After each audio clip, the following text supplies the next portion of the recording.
बोंदितापुर गांव में दामिनी नाम की एक औरत अपनी दो बेटियों रिया और शिखा के साथ रहती थी। दामिनी गांव के जमींदार सुजीत सिंह के घर मालिन का काम करती थी। दामिनी बहुत ही मन लगाकर उसके बगीचे की देखभाल करती थी, जिस वजह से सुजीत सिंह के बगिया में बहुत ही रंग बिरंगे फूल खिला करते थे, जिसके व्यापार से जमींदार की बहुत ही अच्छी खासी कमाई हो जाया करती थी। एक दिन सुजीत सिंह दामिनी को आवाज लगाते हुए कहता है, दामिनी, अरे ओ दामिनी, कहाँ हो? जल्दी यहाँ आओ। मालिक की आवाज सुनकर दामिनी भागी भागी वहाँ आती है। जी मालिक, कहिए। ये बता, गुलाब के फूल ऐसे मुरझाए हुए क्यों हैं? ये तुम कैसी देखभाल कर रही हो बगीचे का? तुझे पता है ना मुझे अपना बगीचा कितना प्यारा है। मेरे बगीचे में कोई भी फूल मुरझाए, मुझे ये बिल्कुल भी बर्दाश्त नहीं है। जानती हूँ मालिक, लेकिन सालों साल इस बगीचे के फूल खिले खिले तो नहीं रह सकते हैं ना। फूलों का खिलना और मुरझाना ये तो प्रकृति का नियम है। ये सब तो भगवान के हाथों में है। जब ये सब कुछ भगवान के हाथों में ही है तो तू क्या यहाँ मुफ्त में पगार लेगी? चल अब जा यहाँ से। कल से तुझे काम पर आने की कोई जरूरत नहीं है। अरे मालिक, मुझ गरीब पर ऐसा जुल्म मत करो। मेरे घर पर मेरी बेटियां हैं, वो बड़ी आस लगाकर बैठी होगी कि मुझे पगार मिलेगा तो घर में खाना बनेगा। तुझे एक बार में बात समझ नहीं आती क्या? जा यहाँ से। ठीक है मालिक, मैं चली जाती हूँ, लेकिन आप मुझे आज का मेहनताना तो दे दीजिए। कोई मेहनताना नहीं मिलेगा तुझे। चुपचाप जाती है या चौकीदार को बुलाऊं? मालिक की बात सुनकर दामिनी दुखी होकर वहाँ से अपने घर की ओर आने लगती है। तभी उसे रास्ते में एक हरा भरा पौधा दिखाई देता है। अरे, ना जाने किसने इस पौधे को उखाड़ फेंका है। इस पौधे में तो अब भी पूरी जान बाकी है। एक काम करती हूँ, मैं इस पौधे को अपने घर ले जाती हूँ, वहाँ आंगन में लगा दूंगी। दामिनी उस पौधे को लाकर अपने आंगन में लगा देती है और रोजाना उसमें पानी डालती है। कुछ दिनों बाद वो छोटा पौधा बड़ा होने लगता है। ये देखकर दामिनी की दोनों बेटियां रिया और शिखा कहती हैं, अरे रिया, ये देख, माँ का लगाया हुआ पौधा कैसे तनकर खड़ा हो गया है। अब देखना, बहुत ही जल्दी ये पेड़ हमें मीठे मीठे फल देगा। फिर हम इन फलों को बेचने लगेंगे, जिससे हमारी गरीबी मिट जाएगी और माँ को भी इतना मेहनत नहीं करना पड़ेगा। अपनी बेटियों की आंखों में अमीरी के सपने देखकर दामिनी टूटे मन से कहती है, हे भगवान, लालत है मुझ गरीब माँ पर। कितने दिन हो गए घर में चूल्हा तक नहीं जला। मालिक ने मुझे काम पर से निकाल दिया। उसके बाद लोगों के घरों में जैसे तैसे झाड़ू पोछा करके काम मिला। मेरे घर का गुजारा ठीक से नहीं हो पा रहा है। मुझे तो कहीं डूब मरना चाहिए। दामिनी यही सब सोच सोचकर हर रोज घुटती रहती थी, जिस वजह से दामिनी की तबीयत बहुत खराब हो जाती है और वो इस दुनिया को अलविदा कहकर स्वर्ग सिधार जाती है।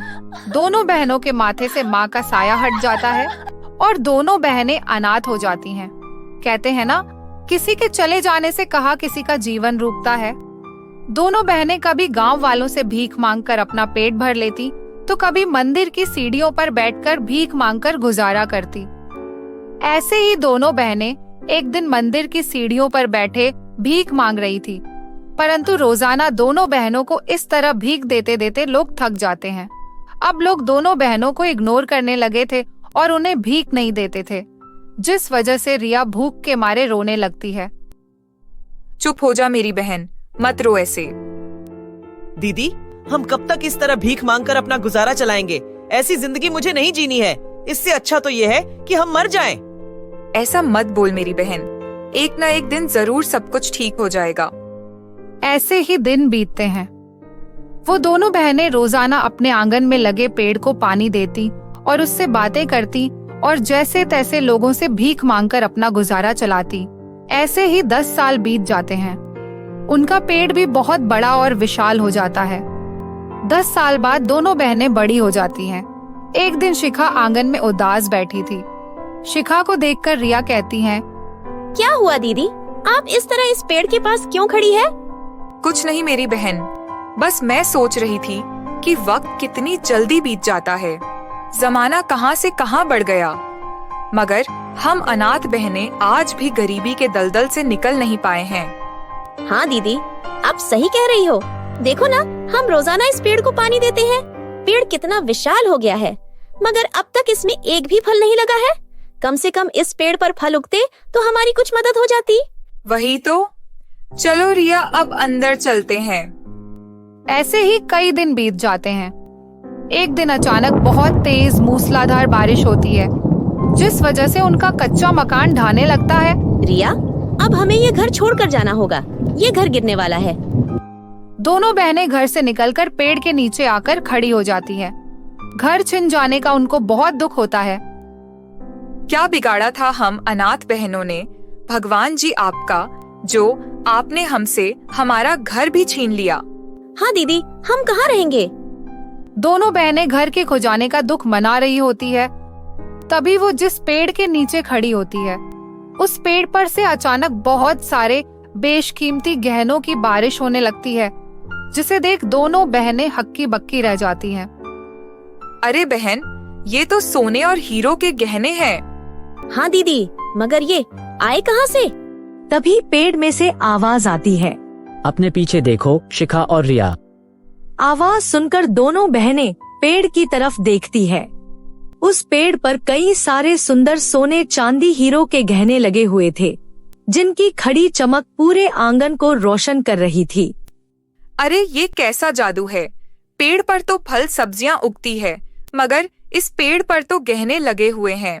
बेटी, मैं एक जादुई गहनों का पेड़ हूँ, जिस पर उगने वाले सोने के गहने कभी खत्म नहीं होते। मेरा जीवन तुम बेसहारा बहनों की देन है। तुमने मुझे पानी खाद देकर सींचा है, इसलिए मेरे ऊपर उगने वाले गहनों पर तुम्हारा हक है। मेरे पेड़ पर लगे गहनों को बेचकर तुम अपने लिए एक अच्छा नया घर बनवाओ। मैं अंत तक तुम्हारी मदद करते रहूंगा। पेड़ की बात सुनकर दोनों बहनें बहुत खुश हो जाती हैं। पहली बार उनके जीवन में इतनी खुशियां आई थीं। दोनों बहनें पेड़ पर लगे गहनों को सुनार के पास बेच देती हैं और अपने लिए आलीशान घर बनवाती हैं और सुखी जीवन व्यतीत करने लगती हैं। तभी एक दिन दोनों बहनें पेड़ के पास आती हैं और कहती, है जादुई गहनों का पेड़, हमें तुम्हारी मदद की जरूरत है। उन बहनों की पुकार सुनकर पेड़ के अंदर एक चमकदार रोशनी आती है और पेड़ वापस से गहनों से लद जाता है। तभी पेड़ बोलता है, कहो तुम्हें मुझसे क्या मदद चाहिए? जादुई पेड़, आपसे जो गहने हमें मिले थे, वो सारे गहने घर बनवाने में खर्च हो गए। इसलिए अब हम गरीब बहनों को थोड़े और गहनों की जरूरत है। हाँ, क्यों नहीं। तुम चाहो तो मुझ पर उगे सारे गहनों को तोड़ लो। ये सुनकर दोनों बहनें बहुत खुश होती हैं और उन पेड़ पर से आवश्यकता अनुसार गहनों को तोड़ लेती है। अब जब भी कभी उन अनाथ बहनों को किसी चीज की आवश्यकता पड़ती है, तो वो पेड़ के पास आकर गहनों को तोड़ लेती। ऐसी ही वक्त के साथ जादुई पेड़ और दोनों बहनों के बीच में गहरी दोस्ती हो जाती है और जल्द ही वो दिन भी आ जाता है जब दोनों बहनों की शादी पक्की हो जाती है। दोनों बहनें अपनी शादी का पहला न्योता जादुई गहनों के पेड़ को देती हैं। क्या बात है, आज तुम दोनों बहनें बड़ी खुश लग रही हो। खुशी की ही बात है, जादुई पेड़ अब हम अनाथ बहनों का घर बसने वाला है। अरे ये तो बहुत खुशी की बात है, बधाई हो। ऐसा बोलकर जादुई पेड़ खुशी से झूम उठता है और अपनी टहनियाँ हिलाकर बहुत सारे गहने नीचे गिराता है। ये लो बेटी, जब तुम दुल्हन के जोड़े में इन गहनों को पहनोगी तो तुम्हारा रूप निखर जाएगा। जाओ, एक नया जीवन तुम्हारी राह देख रहा है। शुक्रिया जादुई पेड़, अगर आज तुम हमारा साथ ना देते तो हम गरीब अनाथ बहनों का ना जाने क्या होता। इसके बाद दोनों बहनें गहने लेकर घर आ जाती हैं। ऐसे ही उनकी शादी का दिन आ जाता है। वो दोनों बहनें दुल्हन के जोड़े में उन गहनों को पहनकर बहुत सुंदर लग रही थी। इस तरह दोनों बहनों की शादी हो जाती है और दोनों बहनें अपने ससुराल चली जाती हैं। और जब भी कभी उन्हें जादुई पेड़ की याद आती है, तो वो अपने घर आकर उनसे मिल लिया करती और इस प्रकार अपना जीवन खुशी खुशी व्यतीत करती है।